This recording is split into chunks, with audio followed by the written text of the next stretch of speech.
Bonsoir tout le monde et bienvenue pour ce nouveau live du mardi soir sur Street Me Up. Vous allez voir qu'aujourd'hui j'ai mis mon sweat à l'endroit. La semaine dernière je l'avais mis à l'envers sans faire exprès. Et ce soir on va discuter avec Vincent Gouriou que je vais essayer d'inviter. Je ne sais pas s'il nous a déjà rejoint. Tout le monde, contente de vous voir.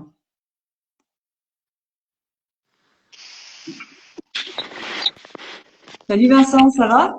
Salut Léa, ça va et toi? Nickel. Tu nous appelles d'où aujourd'hui? Alors, excuse-moi, je suis en train d'ajuster mon téléphone. Vas-y. Je suis un peu coupé, c'est pour ça. Ça va? Oui, oui. Je suis à Brest, là. Ah oui, d'accord. Donc, il pleut ou pas? Oui, ça fait 2 mois qu'il pleut.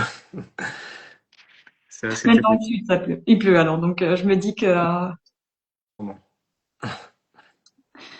Vincent, bah, moi, je te connais surtout par recommandation à la base. Donc, il y a pas mal de gens qui m'ont demandé justement qu'on t'invite sur Street Me Up. Je suis très contente. Donc, je te laisse voilà, te présenter en quelques mots comment tu es venu à la photo. Et puis après, on défilera ton portfolio tranquillement ce soir. Ok, bah, je te remercie. Merci pour l'invitation. Donc moi, je suis photographe brestois. Donc je travaille pour la presse nationale, notamment pour Libération, Télérama, Le Monde, etc. Mais à côté de ça, j'ai aussi des travaux, enfin des séries plus personnelles, on va dire. Autour du portrait et de l'intime, si on doit résumer en 2 mots, en fait, mon travail. Et alors, comment j'ai commencé la photo? En fait, c'est un peu particulier. Ça fait très longtemps, en fait. J'ai commencé à l'adolescence. J'avais découvert, en fait, un agrandisseur dans le grenier de mes parents, avec des négatifs, parce que mon père faisait de la photo quand il était jeune. Et en fait, c'était des négatifs de l'époque où il était en Afrique, avec sa première femme qui est morte assez jeune, en fait. Donc, c'est un passé qui était un peu caché, dont il parlait pas beaucoup. Et donc, en fait, j'ai vraiment commencé en développant ces négatifs, en fait, et en essayant de découvrir un petit peu qui il était à travers ses films. Et c'est vraiment après.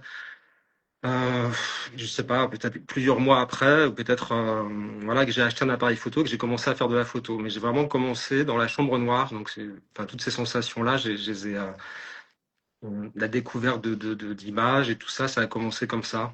Donc, euh, donc voilà. Et après, j'ai surtout pris en photo des amis, ma famille. Enfin, voilà, pendant très longtemps, j'avais un autre travail à côté. Enfin, j'avais un travail en fait qui était complètement différent.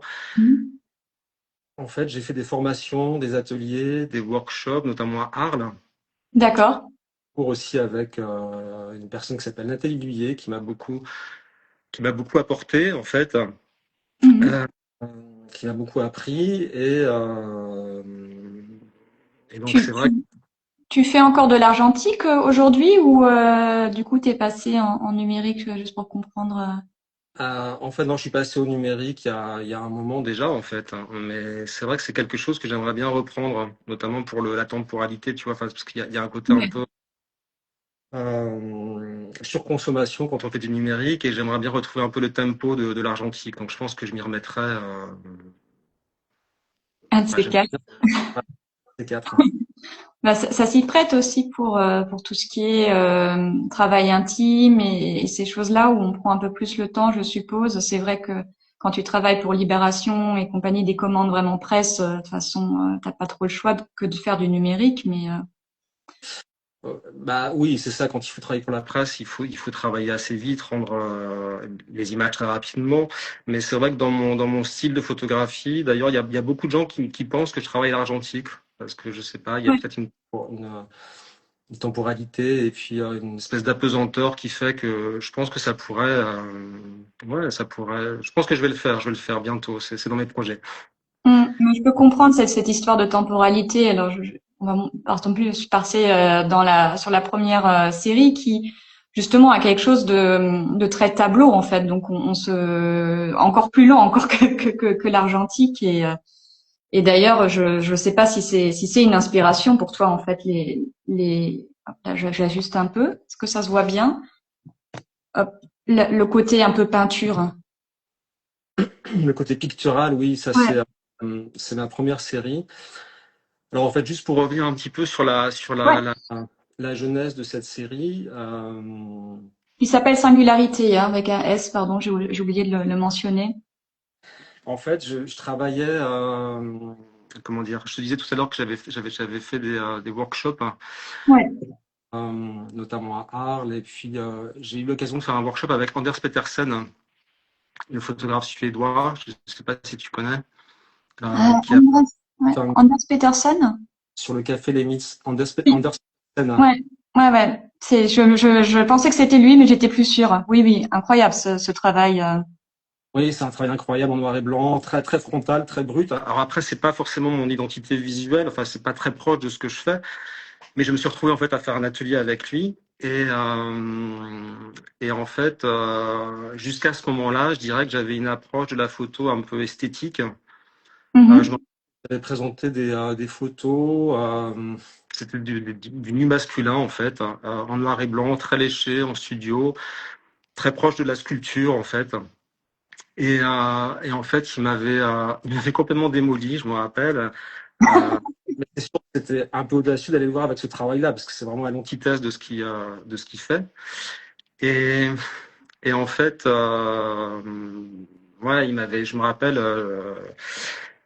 je me rappelle que voilà, les photos, je les avais présentées sur ce papier assez fragile, donc j'avais des gants blancs, et donc ils les avaient toutes regardées, ils avaient dit oui, c'est joli, on dirait un balai, voilà. Et à la fin, je me rappelle qu'il avait enlevé les gants blancs. Il avait dit, mais tout ceci est trop propre comme vous.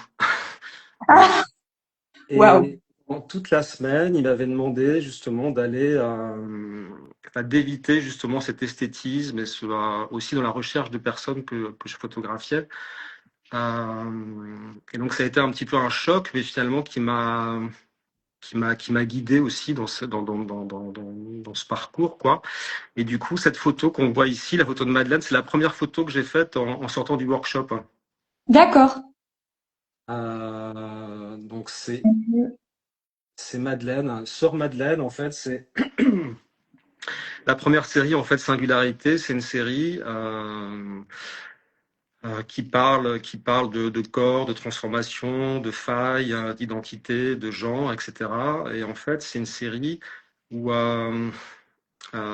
comment dire où je présente en fait mes proches, mes amis, les gens que enfin comment dire, tout ce qui était autour de moi, en tout cas à l'époque. Et c'était un petit peu une façon comment dire, de décloisonner un petit peu. En fait, ce qu'il faut dire, c'est que donc cette personne, Sœur Madeleine, donc c'est Mhm. la famille. Moi, j'ai une éducation assez, enfin, plutôt catholique. Donc l'homosexualité, tout ça, c'était un petit peu compliqué. J'avais dans cette série aussi, j'ai photographié des copains qui étaient gays, des personnes qui étaient en transition de genre. J'ai photographié voilà, ça c'est Evie, c'est la fille d'Annie. En fait, Mhm. c'est principalement des gens de mon entourage. Et donc en fait, c'était une façon un peu de réconcilier toutes les facettes qui me constituaient finalement, en fait, à la fois. Dans ma famille, dans mon éducation et les gens que je connaissais. Donc ça, c'est Brittany Hart. C'est une personne qui faisait du drag show, D'accord. du drag show à l'époque, mais voilà, elle était un peu précurseuse. Et Et tu donc, la connaissais du coup personnellement aussi ou alors en fait, cette photo, Mhm. alors je la connaissais par des amis, effectivement, et puis parce qu'elle faisait des soirées dans des bars à Brest, etc. Et en fait, elle m'avait demandé de la photographier pour des photos un petit peu pour faire son book en fait. Donc c'était des photos un petit peu colorées, un peu flashy et tout ça, Ouais, avec lumière studio. Et donc ça c'était la pause entre deux photos en fait. Et donc c'est pas forcément la photo que elle préfère, mais en bien tout cas sûr. c'est la seule que j'ai gardée pour cette série. Mm. Euh, et Et j'adore cet entre-deux, moi. Enfin, dans les portraits, de manière générale, quand les gens ont ce mini, cette mini instant en fait où ils sont pas complètement dans leur personnage. Et on le voit bien ici où on sent qu'elle sait qu'elle se fait photographier, mais dans le même temps, elle n'est pas complètement à poser. Et il y a une petite fragilité, je trouve, qui ressort justement dans ce portrait-là. Donc, il est vraiment très beau. Bah là, oui, c'était vraiment la pause en fait entre. Voilà, elle était vraiment. Et ce que j'ai cherché aussi dans cette série, et ce qu'on voit aussi sur cette image, c'est une espèce aussi d'abandon, de lâcher prise. Et, et donc en fait, euh, elle était dans ma cuisine. Elle était chez moi, hein. Et donc, et, et oui, dans toute cette série-là, en fait, c'est des photos que j'ai pris dans l'intimité, donc chez les personnes, hein, que j'ai photographiées. Souvent avec des décors assez minimalistes. Il n'y a pas trop de décors. Il y a des objets, enfin des objets ou comment dire, des décors qui peuvent faire penser à des natures mortes, un petit peu comme. Ouais.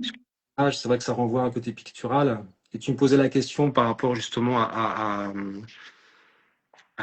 mes inspirations. Oui, la peinture flamande, la peinture italienne, c'est des peintures qui sont, voilà, qui m'ont nourri, qui m'ont enrichi aussi dans mon travail. C'est quelque chose que tu as gardé en fait pour toutes tes séries. J'ai l'impression de toute manière que c'est un peu le fil conducteur hein, dans ta recherche esthétique. Au final, tu restes quand même assez propre, comme dit Comme dit Anderson. Anna, je suis resté propre, effectivement. Oui, oui, il y a un travail assez minutieux de la lumière et un peu pictural, effectivement. Oui, c'est pas trash ou c'est pas provocateur.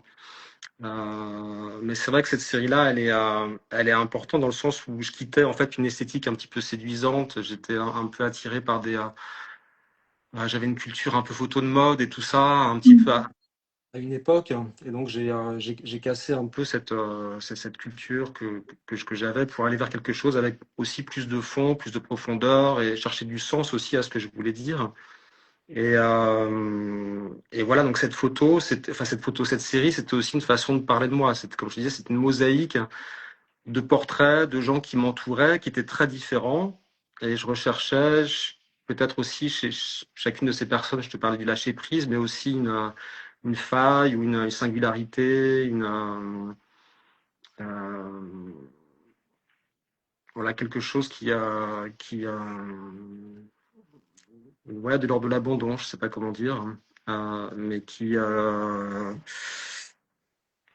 Ouais, euh, ça se ressent, je trouve. Hein, de toute manière, les meilleurs portraits sont ceux-là. Hein, de toute manière, je trouve. Hein, en tout cas, où il y a un petit, comment dire, ouais, c'est petite ouverture vers un supplément d'âme ou quelque chose. Voilà, on a l'impression que il y a du lâcher prise en fait. Ouais. C'est hyper difficile à expliquer. ouais, c'est vrai que enfin, en tout cas, cette façon de photographier, ça prenait beaucoup de temps en fait. Je passais beaucoup de temps avec les gens. Je leur demandais de faire comme si j'étais pas là aussi, de s'imaginer qu'ils étaient seuls dans une pièce, dans leur chambre. Et ouais, c'était une façon de capter quelque chose d'intime, ouais. Euh, Hum. Tu les diriges pas du coup à ce moment-là, tu les laisses prendre leur pause naturelle, enfin, ou comment tu procèdes? Si je peux aussi, enfin, ça dépend. Je me rappelle que pour cette série-là, en fait, ça pouvait être au millimètre près, parce qu'en fonction de la lumière, en fonction de l'éclairage, en fonction du décor, en fait, je pouvais leur dire, est-ce que tu peux tourner la tête un petit peu plus à gauche, un peu plus à droite, regarde plus à gauche ou plus à droite, lève le menton, etc. Donc c'était presque de la sculpture finalement. Enfin, voilà, j'avais une image en tête et j'essayais de l'obtenir. Donc là, j'étais vraiment pour le coup, en tout cas sur cette première série, ça a un peu évolué après sur les autres séries, mais c'était un petit peu comment dire, c'était pas de la mise en scène, mais en tout cas, c'était très dirigé. Ouais. Ouais, ouais, ouais. Ce que tu as fait du coup pour ta prochaine série qu'on va montrer, qui est sur Chant d'amour ou pas du tout? Alors peut-être je vais retourner, je vais expliquer. Ouais, c'est vrai que cette série-là, je l'ai faite beaucoup plus tard. Parce que la série Singularité, c'était en 2012. Ouais, Et Tant d'amour, enfin, en tout cas, le plus gros de la série, c'était en 2024-2025. Donc, et j'ai eu d'autres séries entre les deux. ouais, Mais dans le temps. c'est une série que j'ai commencé, justement, c'est comment dire, c'est les Légendes de Pascal, que j'ai commencé en 2016. Pascal, qui est un Mhm. agriculteur qui vit en Bretagne et que j'ai commencé à suivre en 2016 et que je retrouve régulièrement, presque tous les ans. Je vais faire un tour dans sa ferme et je fais des photos de lui, de son travail, avec ses animaux, etc. Et c'est ce qui m'intéresse aussi sur le temps long, en fait, retourner, voir les gens, les lieux, pour voir aussi l'évolution. Ça, c'est quelque chose que j'aime bien, Mhm. photographique, hein, le temps long. Ouais, moi enfin, la série, je la trouve absolument extraordinaire. Elle s'appelle Chant d'amour et elle traite de la communauté LGBTQIA+. C'est ça, Euh, oui. exactement, dans le milieu rural. Et donc, c'est cette approche justement de s'éloigner des villes et de documenter en fait cette communauté-là. Comment t'es venue l'idée? En fait, ça a commencé avec justement avec Pascal, voilà, que j'ai photographié en Bretagne. Et en fait, je trouvais qu'il y avait un décalage. Déjà, je trouvais qu'il y avait une invisibilité des personnes gays en zone rurale, hein, que dans l'inconscient collectif, souvent, être gay ou LGBT, c'est forcément vivre en ville. Il faut quitter la campagne, il faut quitter les petites villes pour pouvoir s'épanouir pleinement.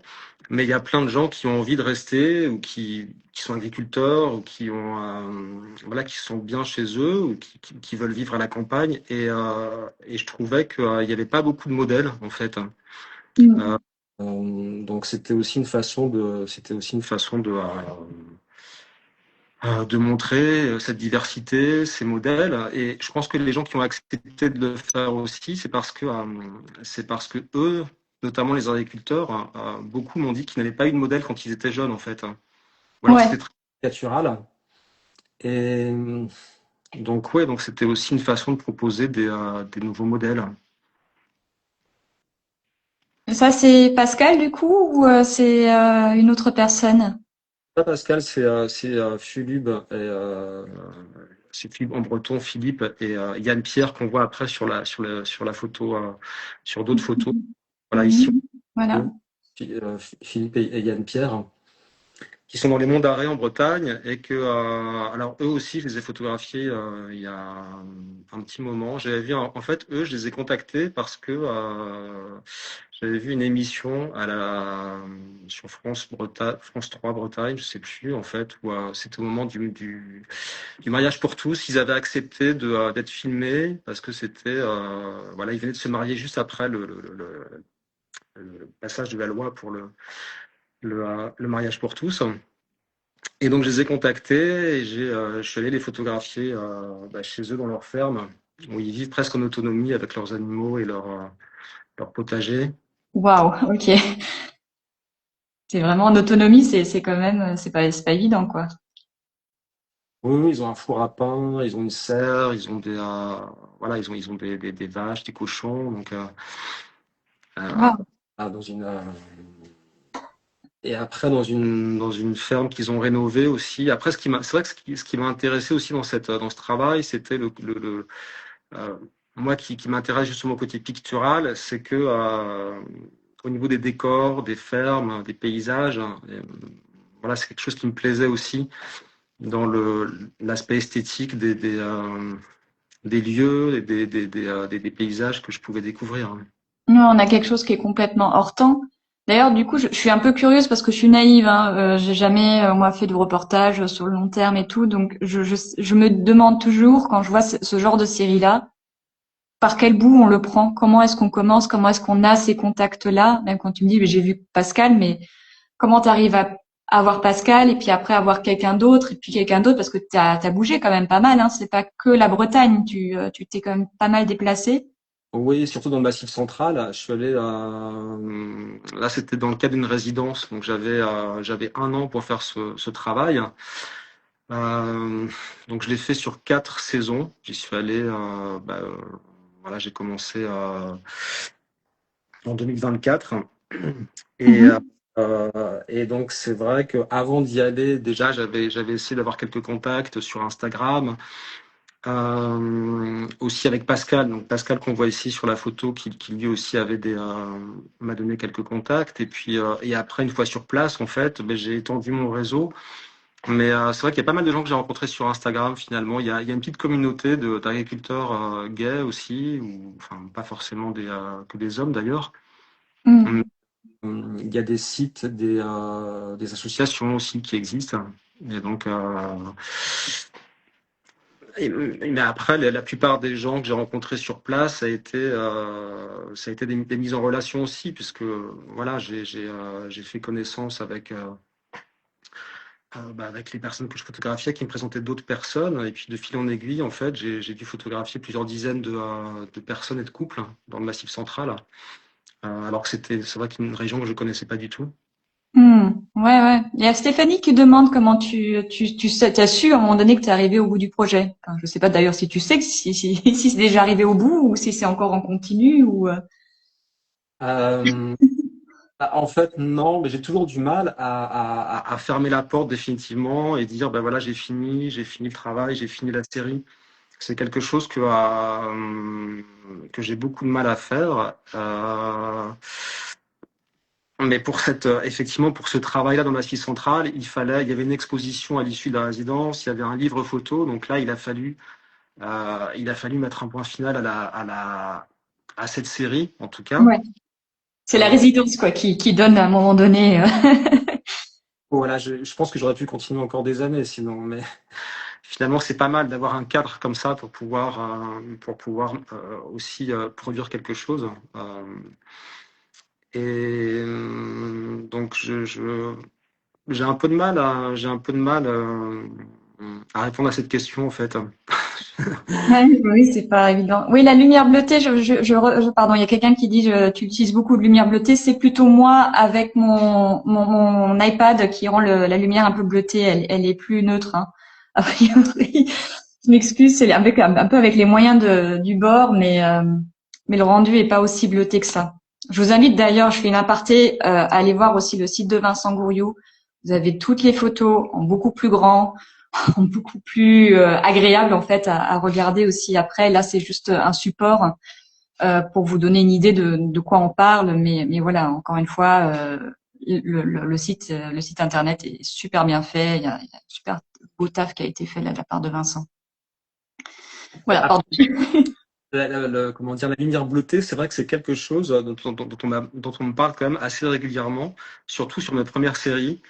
Euh, et je pense que je l'explique aussi par le fait que j'habite à Brest, qu'il n'y a pas beaucoup de soleil, et que peut-être aussi mon influence l'influence de la peinture flamande. Et c'est vrai que sur la première série Singularité, notamment, il y avait comme une dominante assez bleue C'est dans vrai. l'image, cette lumière un petit peu cotonneuse alors elles sont pas aussi bleues normalement, hein. Non, non, là c'est vraiment, c'est un peu, je j'arrive pas à, peut-être si je rapproche, non, je pense que bon, c'est mon iPad qui fait ça, mais non, elle est pas aussi bleue que ça. Mais c'est vrai que Ouais. un peu plus bleue que l'autre série. Et c'est vrai que ce côté un petit peu froid, je l'utilise un peu moins aujourd'hui, c'est vrai, mais ça faisait partie un petit peu peut-être de mes influences, de mes inspirations à l'époque, hein. Ouais, ouais, ouais. C'est vrai que pour Après Chant d'amour, on est quand même sur quelque chose de justement un peu plus chaleureux, quoi. Oui, parce que c'est aussi des matières plus naturelles. Enfin, je sais pas, il y a le bois, la végétation. Enfin, il y a comment dire, sur la paille. Enfin, je sais pas, Mm. les tailles. Il y a beaucoup de couleurs un peu plus chaudes aussi, quoi, dans les intérieurs. Tout à fait. Et puis après, c'est aussi une thématique chaleureuse parce que tu parles, certes, tu documentes la communauté LGBTQ, mais tu vas un peu au-delà de juste le fait que ces personnes soient gays. Il y a beaucoup d'amour aussi envers leurs animaux et leur style de vie. En fait, ça va au-delà de juste la communauté. Enfin, c'est en tout cas, c'était mon impression quand je regardais la série. Je sais pas si ça a été ton intention aussi. Oui, oui, oui, c'est pas. Alors après, c'est vrai que je rentre dans l'intimité, j'essaye de montrer aussi que ce soit entre les couples, enfin dans les couples ou les familles que j'ai photographiées. Comme j'aime bien rentrer aussi dans l'intimité, montrer aussi des signes d'affection, de chaleur humaine, mais aussi avec les animaux et avec le vivant, j'avais cette volonté-là de montrer aussi cette douceur. Et puis aussi parce que c'est aussi comme ça que je vois les choses. Enfin, mes images sont assez douces, je pense. Et, euh, et ce que j'ai remarqué aussi dans la relation, alors ça c'est une interprétation qui est peut-être un peu personnelle, euh, Mhm. mais c'est que il y avait un petit peu voilà, ça c'est par exemple les interactions qu'on peut avoir avec les animaux euh, qui sont comment dire. D'ailleurs, cette photo, elle avait été utilisée par le journal Libération pour une tribune anti-végane qui avait beaucoup fait réagir à l'époque. Euh, J'avais compris l'intention de l'iconographe, en fait, qui était de montrer aussi la complexité qu'il peut y avoir entre la relation, l'amour avec les animaux, et puis aussi la complexité, parce qu'on sait que bah, voilà, la vache va finir à l'abattoir, donc il y a une complexité dans ces relations. C'est ça que je trouve intéressant aussi, de montrer ces nuances. Mais Mhm. je veux dire par rapport à la communauté LGBT et les agriculteurs en particulier, c'est que j'ai l'impression aussi qu'il y a une façon il y a une volonté de créer des nouveaux modèles. C'est-à-dire que je pense que quand on a été opprimé ou oppressé, la relation qu'on peut avoir avec le vivant ou avec les animaux peut être aussi un peu différente par rapport au système un peu patriarcal ou au système d'exploitation des animaux, et que il y avait aussi une autre façon de s'occuper du vivant et des animaux. En tout cas, je l'ai remarqué moi chez les personnes que j'ai photographiées. Mhm. Euh, et donc il y a beaucoup oui, de sensorialité, de sensualité, comme sur cette image, dans les relations avec les animaux. Et c'est ça que je trouvais aussi intéressant euh, Ouais, ça se voit beaucoup, hein. On a beaucoup de scènes comme ça, très charnelles. J'en ai sélectionné quelques-unes, mais il y en a bien sûr plus. Et je trouve ça intéressant le lien que tu fais en fait avec le fait que la perception en fait est différente. Ça éclaire en fait beaucoup ces choses-là. Et, euh, et je me demande du coup, toi, en tant que personne externe, c'est combien de temps tu mettais pour mettre en confiance les gens? Parce que je suppose qu'ils t'ouvrent peut-être leurs portes, mais il y a quand même une sorte de méfiance. Ils savent pas exactement ce que tu vas documenter ou comment tu vas le documenter. Quel était un peu, t'avais alors techniques, j'aime pas dire technique, mais une façon d'aborder. c'est surtout le temps, en fait, je pense, parce que je passais quand même beaucoup de temps chez les personnes. C'est-à-dire que j'y allais une première fois, je faisais pas forcément les photos tout de suite. Ça pouvait, voilà, il y avait le temps de la connaissance, enfin de faire connaissance, et puis ensuite, j'y suis allé les 4 saisons. Donc il y a certaines personnes que j'ai vues 4 fois en fait, et aussi que j'ai photographiées dans 4 contextes différents, en tout cas 4 saisons différentes. Et c'est vrai qu'au fur et à mesure des rencontres, ben, la confiance s'installe, et puis aussi je peux rentrer un peu plus dans l'intimité, et puis ça me permet d'avoir, comment dire, oui, je pense que ce genre d'image-là, c'est pas possible. Enfin, il y a certaines images, en tout cas, que j'aurais pas pu faire. Hmm.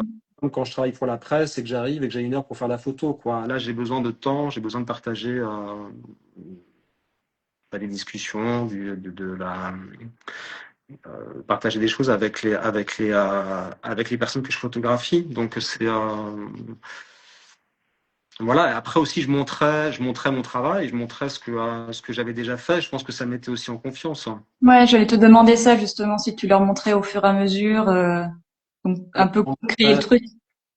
ouais, alors je montrais ce que j'avais déjà fait déjà pour montrer un petit peu le genre de photos que je voulais faire, et puis je leur montrais aussi au fur et à mesure les photos qu'on avait faites ensemble. Après, je les montre pas forcément pendant la séance photo. J'ai un peu de mal à le faire, comment dire, je suis très concentré sur ce que je fais et voilà, donc, et puis voilà, quand on travaille en numérique, il y a quand même beaucoup de déchets, donc on n'a pas forcément envie de tout montrer. Mais donc en fait, voilà, je prenais un peu de temps pour laisser décompter et pour envoyer les photos après. Alors là, c'est Valérie et Isabelle. Et, Mhm.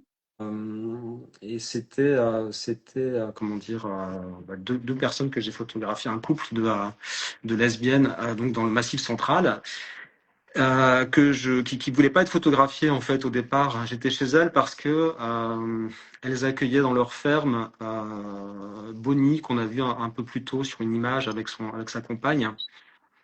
Oui, au tout Euh, début, hop, voilà, euh, voilà, voilà. Donc on les voit toutes les deux dans la cuisine.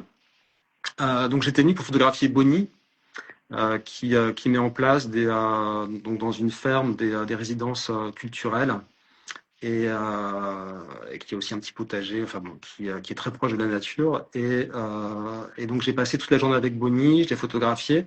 Et puis donc Isabelle et Valérie qu'on voit sur sur la photo juste avant en fait.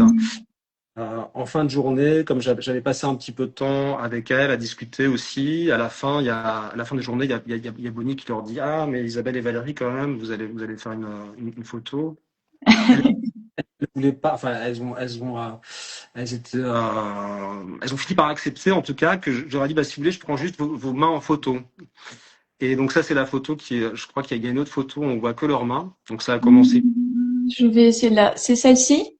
Voilà, donc j'ai commencé avec cette image-là, et puis finalement, elles ont dit: «Bon, ok, on voit bien de photographier.» Donc j'ai fait la photo que tu as montrée juste avant. Et, euh, et après, donc j'y suis retourné.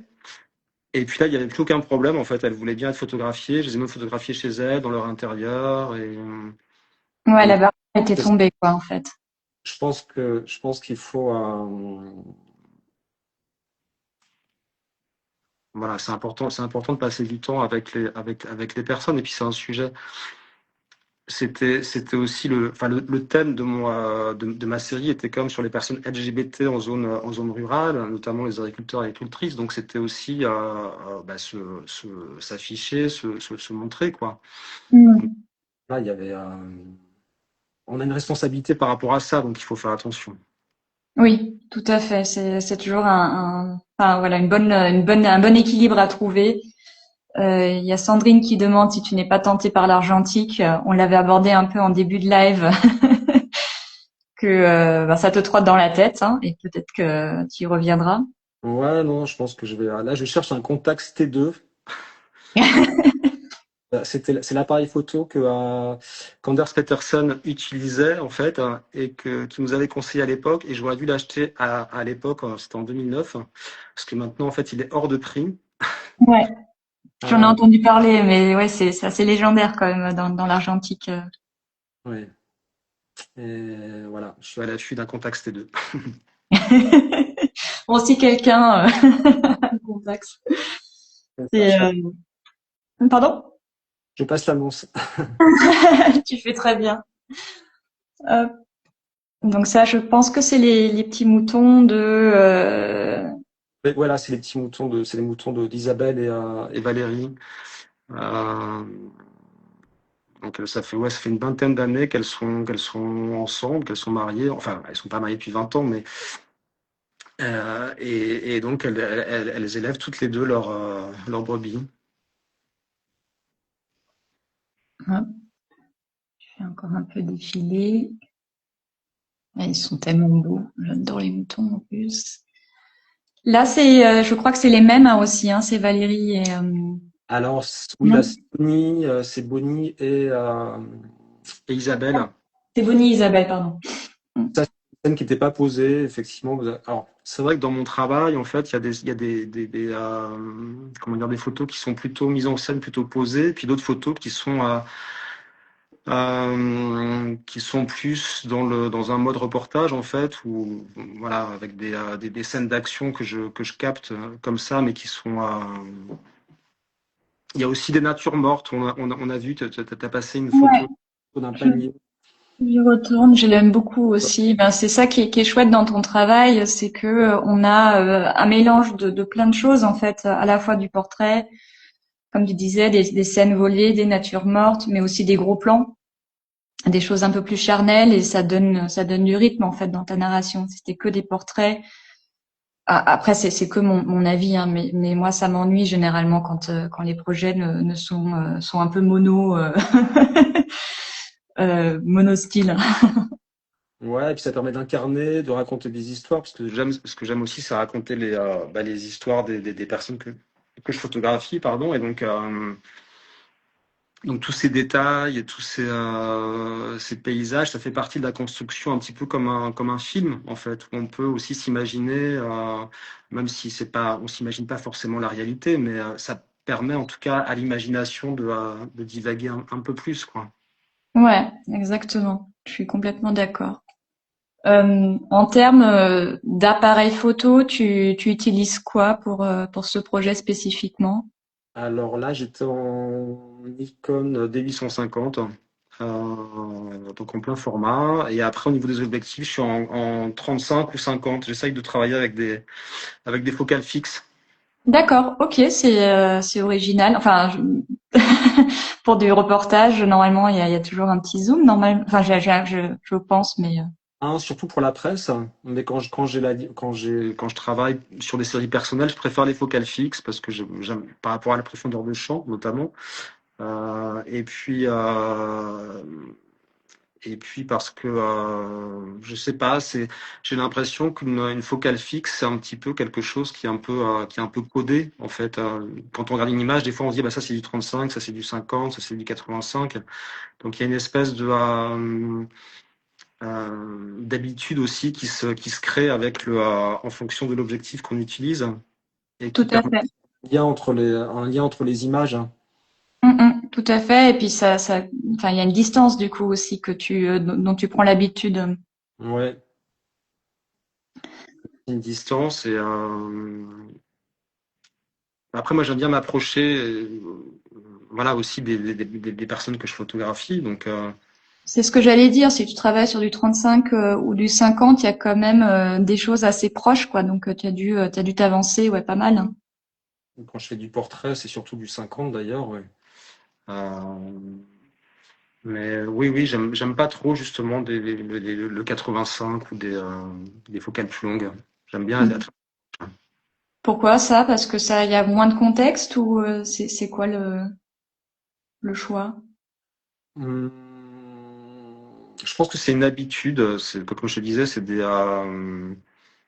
mon œil est habitué en fait au 35 et au 50 et puis c'est aussi par rapport à la façon de travailler avec les gens que je photographie, j'ai besoin d'avoir cette proximité, euh, notamment quand je suis en intérieur, j'aime bien, c'est un petit peu comme parfois quand je fais des images en intérieur, en fait j'ai l'impression d'être un petit peu dans un cocon, dans une bulle avec la personne. Parfois il y a on parle pas en fait, on se dit absolument rien, mais il y a pas de malaise, hein, mais c'est juste que voilà, je tourne autour de la personne, je cherche mon angle, etc. Et, et donc c'est une habitude que j'ai prise en fait, tout simplement. Et ouais, je pense que comme tu dis, c'est une question de distance. Ouais, ouais, ouais, je comprends, je comprends. C'est vrai qu'on a plutôt l'habitude pour le portrait d'avoir enfin, moi, je pensais toujours que c'était plus 85, mais du coup, ça te donne des portraits comme ceux-là, je pense, hein, où tu as justement plus de contexte, on voit un peu plus où la personne se situe, ce qu'elle fait. Oui, c'est ça. J'ai besoin de contexte aussi. Pour raconter des histoires, il faut aussi montrer le décor et avec le 85. Honnêtement, le 85, j'utilise jamais. Je pense que j'ai aucune photo là sur mon site internet avec du 85. Ouais, celle-ci, enfin, perso, c'est ma préférée. Je la trouve vraiment très, très belle, quoi. Elle dit beaucoup de choses avec très peu d'éléments. Alors, en fait, cette photo, alors, c'est vrai que on parlait d'inspiration tout à l'heure et de la peinture. Il y a aussi mon éducation catholique aussi et des références religieuses parfois et, Ouais. et que je peux mélanger. Enfin, parce que là, ça fait penser au Bon Pasteur, par exemple, enfin, qui fait partie de l'iconographie religieuse. Et c'est vrai que cette photo-là, on est entre le reportage, on est entre la fiction et la réalité. Et c'est souvent ce que je recherche aussi dans mon travail, hein, c'est cette frontière, c'est-à-dire que j'ai pas envie de faire du reportage pur. Euh, Mhm. mais j'ai pas non plus, enfin, mais en même temps, j'ai besoin d'utiliser la réalité et la vérité comme matière première, comme source, pour pouvoir faire, euh, comment dire, pour pouvoir créer mes images. Et donc, il peut y avoir un côté cinématographique ou poétique, mais j'ai besoin de cette matière première de raconter une histoire qui est vraie, quoi. J'aurais pas fait cette photo-là avec quelqu'un qui n'était pas agriculteur, par exemple. Euh, Même si là, effectivement, il y a une mise en scène parce que là, donc c'est Adrien qui était en couple avec Sébastien, donc j'étais chez eux, donc je suis allé deux ou trois fois chez eux. Donc là, c'était le soir et donc il devait aller s'occuper, donner à manger à ses brebis. Et donc il était pas forcément torse nu en fait quand à ce moment-là. Mais moi, j'avais une image en tête. Et donc, je lui ai demandé si on pouvait faire quelques photos avec un mouton sur le dos.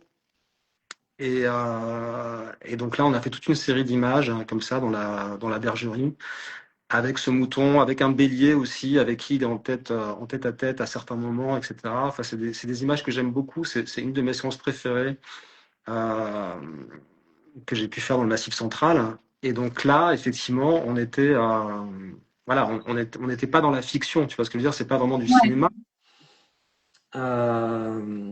Mais pour autant, c'est quand même la réalité. C'est un berger dans sa bergerie avec ses moutons. Et Ouais, c'est ça. ça. Ouais, Voilà. pardon. C'est drôle que tu parles d'inspiration parce que on tourne un peu autour, mais là quand tu me dis ça, forcément je pense aussi un peu au travail de Christina de Middle, qui a du coup rien à voir parce que c'est plus le Mexique etc. Mais qui aime bien mélanger aussi le reportage avec des images très symboliques et qui justement peut parfois aussi s'écarter un peu du de la réalité pure et dure et puis de rajouter en fait un symbole fort mais qui doit servir bien sûr ce qu'elle a vu ou ce qu'elle veut dire en fait qui s'ancre quand même dans la réalité quelque part quoi. Donc c'est un peu cette même approche Oui, je et sens ce genre ouais, d'image, ouais, de photographe. Ouais. qui sont du coup très immédiates parce que forcément on a ce référentiel généralement si on vient d'Occident hein, bien sûr après Mm. ça peut être différent mais je veux dire même si on n'est pas croyant ou hyper catholique bien sûr le berger la Vierge, enfin toutes ces symboliques un peu fortes, bien sûr ça va nous trigger entre guillemets, ça va nous nous faire un petit choc quand on voit ces images-là. C'est dans l'inconscient collectif, ouais, c'est vrai. Exactement, exactement. Et dans les moi du coup je sais pas du tout si c'est une inspiration ou ça a été une inspiration pour toi ou pas du tout, mais moi quand on parle de ruralité, pas la communauté LGBTQ, mais ruralité, moi je pense souvent à Depardon et tout son travail qu'il a pu faire sur justement où il est allé faire un travail en noir et blanc. Il est allé justement toquer chez les fermiers, les agriculteurs qui vivaient souvent dans des endroits très reculés et puis sur un travail assez long. Je crois qu'il vivait dans son van et tout. Il est allé faire du coup un reportage dans ce sens-là. Est-ce que toi, tu l'avais un peu en tête quand tu as commencé ton travail ou J'ai c'était sur- pas trop. ouais, surtout vu ses vidéos, en fait, hein, les vidéos qu'il a faites sur les agriculteurs, chez lui d'ailleurs, parce qu'il vient Ouais. c'est un fils de paysan, et des vidéos que j'aime beaucoup. Et alors après, j'ai beaucoup d'admiration pour lui et pour son travail, après, il a une approche qui est quand même peut-être plus documentaire. Je sais pas. Je, je pense que ça a forcément été une inspiration. En tout cas, ces vidéos ont été une inspiration. Mais après, peut-être que j'ai pas la même proximité ou la volonté de rentrer dans l'intime et dans la sensualité ou la sensorialité aussi avec les sujets que je photographie. Oui, oui, c'était juste une question comme ça. En fait, je me demandais si à un moment donné ou un autre, ça a pu croiser ton chemin ou si de pardon c'est voilà c'est pas ta tasse de thé et et t'avais d'autres J'aime hmm. beaucoup, pardon. Oui, oui. Après, j'ai d'autres. Il y a, enfin, je t'ai parlé d'Andreas Peterson, mais Il y a Nan Goldin, enfin tous ces photographes qui travaillent sur l'intime aussi, que j'aime beaucoup. Diane Arbus, euh, D'accord. qui a comment dire, un regard un peu plus frontal sur sur les sujets, mais que je trouve très touchant aussi. Et puis, j'aime beaucoup Nicholas Nixon aussi, qui a fait, je sais pas si tu connais la série Les Sœurs Brown, qui photographie en fait depuis Non. notamment sa femme et ses quatre sœurs en fait, ou trois sœurs, qui photographient depuis qu'elles ont jusqu'à là, les dernières photos, je sais pas quel âge elles avaient, mais 60, 70 ans. Donc, il fait une photo tous les ans. Donc, cette temporalité, c'est quelque chose qui m'inspire aussi, ouais, de voir. Euh, Et le côté un suivre. peu commitment, quoi. On y va et puis on tient vraiment sur la durée. Dans la première série, mais c'est une photo que tu n'as pas montrée, mais j'avais photographié dans la série Singularité un petit garçon dans son corset. Ouais. Et je l'ai photographié en fait jusqu'à ce que, parce qu'en fait il avait une triple scoliose, il devait garder son corset jusqu'à la fin de sa croissance, et donc je l'ai photographié tous les ans dans la même position. Et donc ça montre aussi l'évolution, son évolution, ça montre aussi le choix qu'il fait dans comment dire, dans le décor, enfin comment dire, parce que souvent il y a des décorations sur les corsets, donc c'est aussi relatif à son âge, à ses goûts, etc. Et puis son corps qui se transforme, donc voilà, Tout est dans le détail du coup à ce moment-là parce que dans mes souvenirs c'est vraiment le même éclairage, le même lieu, quasiment la même position et en fait ce qui va évoluer ça va être son visage et le corset. voilà. Mais là pour le coup c'est vraiment un protocole très précis avec la même lumière, la même couette, les pareil. Et donc c'est vraiment un travail assez particulier qui est pas forcément voilà ma façon de travailler sur d'autres séries, hein. Oui, oui, bien sûr. Mais encore une fois, là, pour les nouveaux, j'invite à aller voir ton site internet. Moi, je monte des extraits parce que qui m'ont parlé à ce moment-là, mais voilà, il y a plein d'autres choses et à un moment donné, il faut faire des choix parce que en une heure, on peut pas tout aborder. Et donc là, on a parlé de singularité, on a parlé de chant d'amour, et il y a une troisième série que je voudrais dont on parle ensemble, qui s'appelle Ombre claire, je dis pas de bêtises, et qui Ok. parle de tout l'univers des aides-soignants et de comment ils accompagnent les personnes âgées au quotidien. Donc là aussi, pourquoi ce sujet-là? Parce que, a priori, c'est pas quelque chose qui est beaucoup documenté, j'ai l'impression. Bah, en fait,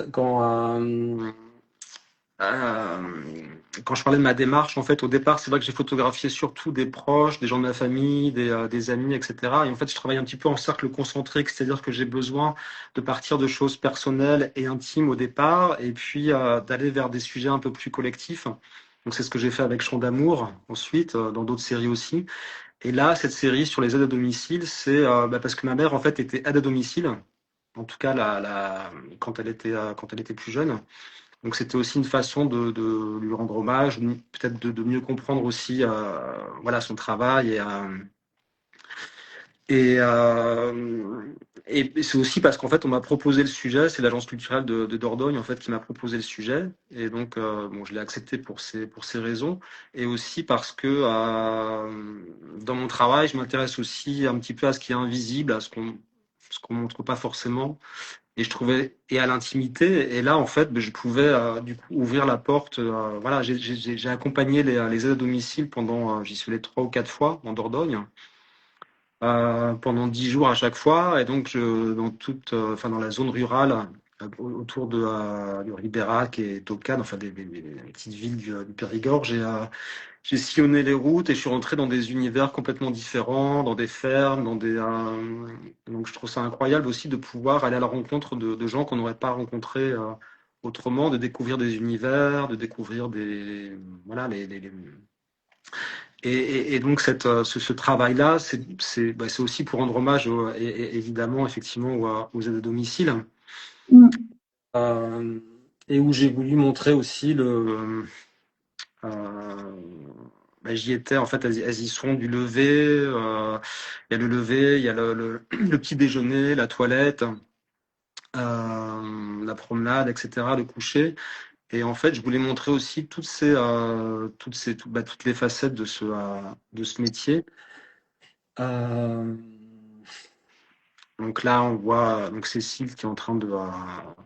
Alors c'est vrai que ça c'est une des seules photos d'ailleurs de la série où donc la personne, la bénéficiaire en fait rigole. Alors on ne sait pas très bien si elle rigole d'ailleurs. Oui, moi je me posais la question parce qu'on ne sait pas si c'est la malle ou si ouais on. Mais c'est ça qui est bien aussi, c'est qu'on se pose la question, donc on peut y mettre, y projeter ce qu'on veut.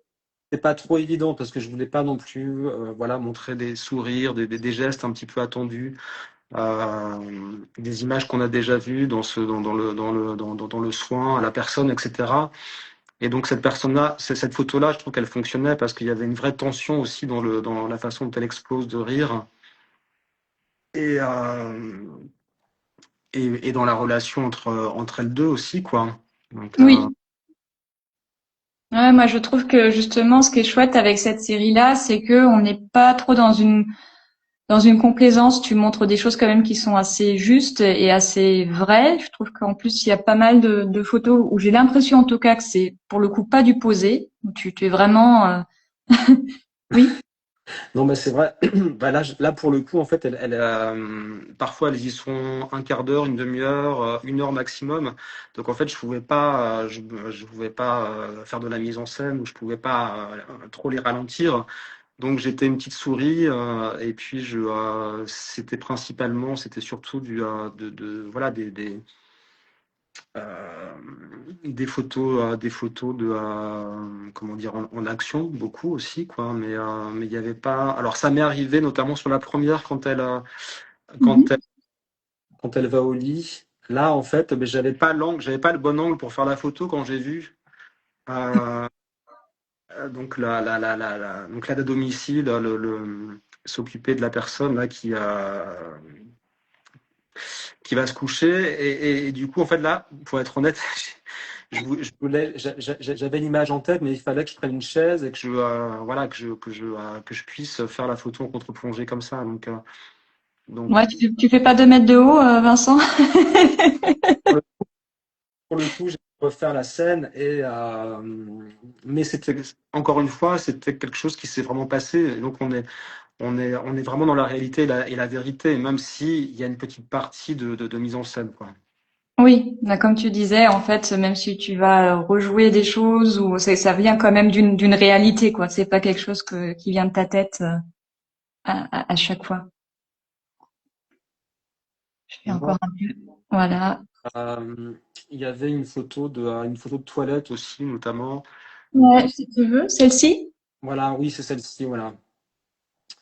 Quand je suis arrivé, en fait, donc le SIAS qui m'accueillait, qui m'a présenté les aides à domicile, qui faisait partie du projet. Donc le SIAS, c'est le Centre intercommunal d'action sociale.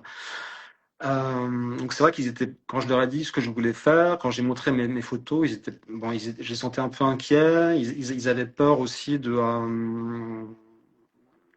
quand je leur ai dit que je voulais faire des photos de toilette, tout de suite, ils ont eu un peu peur, en fait, hein. Tu m'étonnes. Sans contexte. Voilà, mais je leur ai dit, mais oui, ça fait partie du métier, je pense qu'il faut tout montrer. Enfin, pour moi, c'était important d'avoir une photo de toilette. Et après, c'est vrai qu'on a une responsabilité quand on fait ce genre de photos aussi, parce il y a la dignité des personnes qui sont vulnérables. Et puis, je peux comprendre aussi leur inquiétude. Mais Ouais. je pense qu'on peut tout montrer, mais après, c'est une façon de distance, comme on disait tout à l'heure, de lumière. Là, je trouve que, ben, il y a un côté pictural aussi avec la lumière latérale de la fenêtre. Mm. Et en tout cas, la personne, ça veut dire que la personne qui au départ était, enfin, clairement, voulait pas que je fasse ce genre d'image-là. C'est sa photo préférée, en fait, hein. Ah, génial. Ouais, donc, Mais il y a beaucoup, ouais, il y a beaucoup de tendresse hein, quand même dans tes différentes prises de vue. La question que je me posais du coup, mais tu as un peu répondu parce que moi pour le coup, je me connais très très peu cet univers-là. Ces aides à domicile, elles sont pas là toute la journée. Du coup, elles viennent ça une dure. fois par jour ou une fois tous les 2, 3 semaines. Pardon. En fait, en général, les personnes sont quand même suivies au moins une fois ou deux fois par jour, quoi. Il y a des personnes qui sont vraiment en perte d'autonomie, donc il y a des gens qui peuvent même pas se lever tout seuls. Donc c'est-à-dire il y a quelqu'un qui vient le matin, qui les lève. Il y avait une grand-mère en fait qui avait, je sais pas, 90 ans. Donc on la levait le matin, on l'asseyait dans sa chaise, dans sa cuisine, et elle y restait jusqu'à 18 heures le soir en fait. Hein, elle bougeait pas. Waouh. Ok. Donc elle utilisait pas sa salle de bain, elle utilisait pas ses toilettes parce qu'elle avait des protections et donc elle attendait dans sa cuisine toute la journée. Les seules visites qu'elle avait, c'était les personnes qui venaient s'occuper d'elle. Donc c'est des liens très importants, effectivement. Le lien, il devient du coup super important. D'ailleurs, c'est quoi l'image que tu as voulu un peu donner de la vieillesse avec ce portrait? Avec ces portraits, pardon, avec ce projet. Pardon, je me suis embrouillée. Euh, Mais après, j'ai pas forcément voulu embellir ou au contraire dramatiser en fait, mais j'ai voulu la montrer telle qu'elle est aussi, je pense. Enfin, je veux dire, c'est quand même quelque chose qui est parfois un peu rude. Hein. Moi, c'est cette résidence là, j'avoue que certains soirs quand je rentrais dans ma chambre, parce que je restais pendant 10 jours là-bas, donc j'étais seul le soir, et mais j'étais un peu déprimé parfois quand même. C'était un peu lourd. Mhm. Et c'est aussi comment dire, voilà, c'est des choses que je connais moi dans ma famille. Voilà, j'ai des personnes qui sont malades ou qui vieillissent, donc c'est des choses qui me parlent aussi personnellement. Donc je sais que ça peut être dur. Donc ce que j'ai voulu montrer, non, je sais pas, c'est encore une fois, c'est une forme de réalité, mais après quand même avec de la douceur et puis avec une, comment dire, un esthétisme quelque part dans l'image aussi. Enfin, moi, ce que j'aime dans une image, finalement, c'est quand il y a le fond et la forme. C'est-à-dire que quand on sent la vérité, quand on sent quelque chose de vrai, qui nous parle, qui peut toucher à des personnes, qui peut toucher des personnes qui sont pas forcément concernées, quoi, mais des photos qui sont quand même comment dire, construite avec un certain esthétisme. Je ne sais pas si je m'exprime très bien, mais Non, mais prends ton temps. Moi, je comprends. Hein. Je te laisse le temps de trouver tes mots. Mais oui, oui, je suis d'accord avec toi. Il y a tellement de manières en fait d'aborder ce sujet. On aurait pu utiliser un gros flash et faire ressortir les rides, la fatigue. Ça aurait pu être encore un autre projet. Et c'est vrai que toi, tu as ce côté de vraiment d'y aller avec beaucoup de douceur et d'utiliser la lumière à chaque fois. Enfin, j'ai l'impression en tout cas pour y mettre un peu de tendresse dans toutes les interactions. oui, oui, c'est vrai. C'est pas uniquement relatif à cette série d'ailleurs, hein, je pense. Non.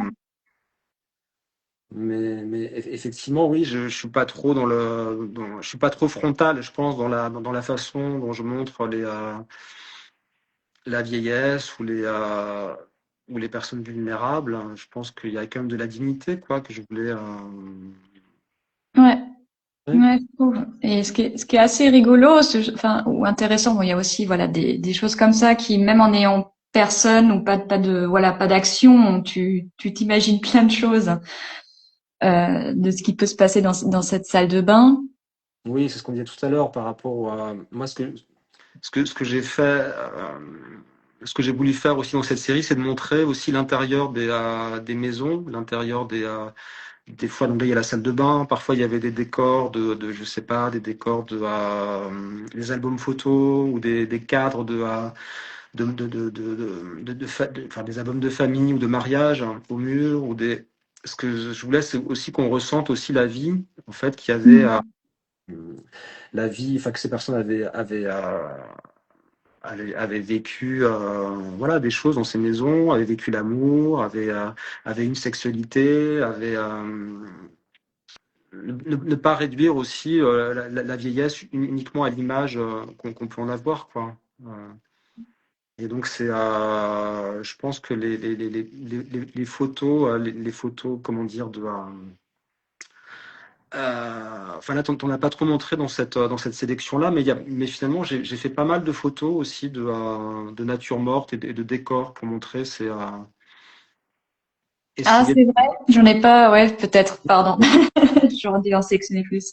Mais, Mais oui, oui, c'est beaucoup plus complexe. Bon, celle-ci, c'est de ma série, enfin de cette série-là, pardon, c'est celle que je préfère le plus parce qu'elle est d'un humour, mais un humour pas méchant, mais mais très très attendrissant en fait d'avoir. regarde la messe le dimanche matin, elle est collée à sa télé, mais c'est vrai elle est presque aveugle, hein, donc et là, je suis même pas sûr qu'elle voit très bien la télé, même à cette distance-là. Et donc ça, elle s'appelait Odette. Elle avait malheureusement, elle est décédée juste après quelques mois après la photo. Elle avait 107 ans. Elle avait 107 ans et elle vivait toujours chez elle en fait, grâce aux aides à domicile qui passaient la voir plusieurs fois par jour. Oh Et la vache, j'avais même pas 107 ans, c'est énorme. bon, ouais. Et elle avait beaucoup d'humour justement. Elle avait beaucoup d'humour. Donc ça, cette photo lui va bien. Ouais, je trouve que elle en dit long. Hop, et c'était déjà la dernière, pardon. Et je pensais que j'en avais sélectionné d'autres parce qu'il y avait des choses qui étaient intéressantes aussi, où les aides à domicile, tu les prends aussi très souvent, où elles se situent en dessous des personnes plus âgées parce qu'elles les aident à mettre leurs chaussures, etc., où il y a quelque chose de très chevalier serviable. Je sais pas si. Je sais pas ce que tu veux dire, ouais. Mm, mm. Oui, oui, oui, et ça, c'est une photo. Donc, elle refait le lit. J'ai pas trop montré de photos de ménage parce qu'il y avait aussi toute cette partie-là de ménage, de cuisine, etc. Mais je me suis vraiment focalisé sur le lien entre les aides à domicile et les bénéficiaires parce que c'est ce qui me paraissait, enfin, en tout cas, moi, ce qui me touchait le plus. Mm. Et, et je pense que pour les aides à domicile, c'était important aussi. Je les ai vus au vernissage quand j'ai exposé là-bas. Et elles étaient fières d'amener leur famille, leurs amis à l'expo pour leur montrer aussi ce que c'était leur travail. Parce que parfois, en fait, parfois on dit, on les appelle à tort les femmes de ménage, en fait, euh, Mm. y compris les familles des bénéficiaires, parce que c'est plus facile de dire que la femme de ménage vient plutôt que l'aide à domicile, parce il y a la notion de perte d'autonomie, en fait, quand on dit aide à domicile. Ah, d'accord, je savais pas du tout, je l'avais pas vu comme ça. Hop, je remets. On a fait le tour. Ouais, d'accord, ok. Ouais, je me disais, bon, il y avait peut-être, ouais, en fait, pour les personnes plus âgées, c'est ça, de plus accepter le fait que quelqu'un vienne. Mm. Et, et puis, enfin, bon, plus simplement, oui, effectivement, je pense que euh, c'était aussi ce qu'elles avaient envie de montrer dans de leur travail, ce qui est le plus gratifiant aussi, quoi, hein, cette Mm. relativité. La question que je me pose du coup en faisant un peu le lien entre les trois séries, et puis peut-être question un peu de fin parce que je pense qu'on arrive bientôt à l'heure de fin, mais à chaque fois quand tu choisis en fait un sujet, ça vient toujours de toi au final, hein. C'est ça, c'est un peu ton histoire personnelle où tu vas puiser ton inspiration. Oui, oui, c'est vrai que pour moi, en tout cas, enfin, c'est pas une psychanalyse la photo, mais en tout cas, c'est une façon au départ, la photo, pour moi, étant déjà à l'adolescence timide, mais je le suis resté, c'est une façon d'aller vers l'autre, en fait, hein, Ouais. de comprendre aussi l'autre, de me comprendre moi. Et donc, et effectivement, c'est ce que je te disais tout à l'heure, oui, c'est aussi de partir de quelque chose de personnel. Et effectivement, le bagage qu'on peut avoir, je t'ai parlé tout à l'heure de mon éducation catholique, des non-dits, des tabous, toutes ces choses-là, en fait, c'est quelque chose qui construit aussi une démarche de ce qu'on. Parce il y a un côté politique aussi dans le fait de vouloir visibiliser des personnes gays en zone rurale. Je pense que ouais, il y a une volonté politique aussi, donc qui est liée aussi à des valeurs. Donc c'est des choix personnels qui sont sur lesquelles je travaille parce que voilà, elles sont importantes pour moi. Et ça te fait justement que quelqu'un qui est timide ou ça, c'est des sujets quand même qui sont quand même un peu osés. Enfin, ça t'a jamais fait peur, t'as jamais douté, tu t'es jamais dit oh là là, dans quoi tu t'embarques. Ça t'a paru Non, bah, naturel. en fait, l'appareil photo, finalement, c'est quelque chose qui comment dire, bah, qui permet de dépasser tout ça, quoi. Je pense que je suis beaucoup plus capable avec un appareil photo que sans appareil photo. Oui, oui, oui, je comprends. De faire certaines choses ou d'aller dans certains endroits et même de photographier certaines choses. Peut-être que c'est aussi une protection quelque part, l'appareil photo. Mais, mais si, évidemment, je doute, hein. Je doute parfois, effectivement, mais je me fais violence aussi parfois, hein. Bah, tu fais bien parce que vraiment, encore une fois, un grand merci. Moi, je trouve que ton travail, il est très très important d'un point de vue société. Justement de documenter toutes ces personnes qui ne bénéficient pas pardon forcément de la lumière et qu'on connaît. Donc donc encore une fois merci pour ce travail et le fait de mettre en avant que ce soit voilà les aides à domicile, les personnes plus âgées, les personnes LGBTQ et compagnie. Je pense que voilà c'est hyper important de le faire et puis d'y mettre de l'énergie parce que comme tu disais c'est pas tu toques pas aux portes et puis hop tu as tout de suite accès, c'est du travail sur du long terme et ça demande voilà beaucoup de patience. Oui, oui, la photo, c'est 10% du travail, on va dire, oui. Oui, on le dit souvent. Voilà. Je pense qu'on est arrivé au bout. Est-ce que tu as un mot pour la fin, des projets que tu veux Bah, déjà, et des projets. Bah, en fait, justement, quand je disais que j'avais du mal à faire des portes, là, j'ai peut-être un projet pour faire ce que j'ai fait dans Massif Central, donc sur les personnes LGBTQIA+, au Pays de Galles, prochainement. Donc voilà, c'est peut-être un futur projet. Ah bah ça c'est super. Donc du coup vraiment de l'autre côté.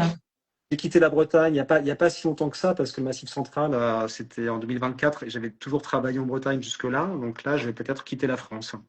Bon, bah, j'espère que ça va se faire. Ce serait trop chouette, au moins d'avoir. Je pense que ce sera encore autre chose. Mm, super. Bon, bah, merci beaucoup. À toi. Et puis, je te dis à bientôt. Hein. À toi. Salut Vincent. Salut.